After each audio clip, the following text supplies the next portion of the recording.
A new smartphone application can identify people in real time. All you have to do is point your device at people and it'll say their names. It's called Click. It's a new smartphone application by Face.com, which is an internet service provider for facial recognition technology all across the web.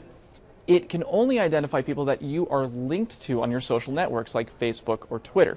So if there's someone who's not on your network, it can't necessarily identify that person until you become Facebook friends. So it's not like you can just snap photos of random people on the street. But there is a creepy element to this as well, even though it's only connected to people who you presumably already know.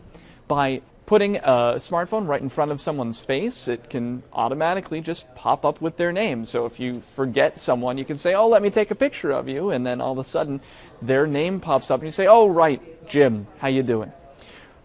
There are other applications for this as well. You can tag people in photos before you even take the photograph. So instead of having to go on Facebook and saying, yes, this is Joe, yes, this is Bill, you can do that right before you even take the photograph. You can approve someone's name. For now, the privacy implications aren't that great. It's people that you already know.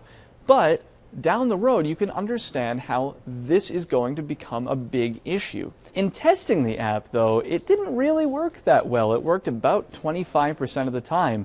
It didn't even recognize all the photos that were already on Facebook of people. It did for some people that were very closely connected to me, but for others, like my own brother, it didn't recognize.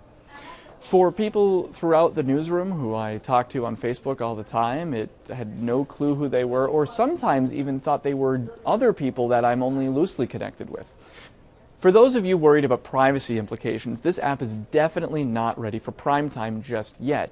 But as the technology improves, you can understand how this would not just work for Facebook or Twitter or the people that you're connected to, but also for a much larger network of people that you're not connected to. Random people on the street, people that you bump into at a bar. This is a serious technology that, as it improves, could have big, big implications for your privacy.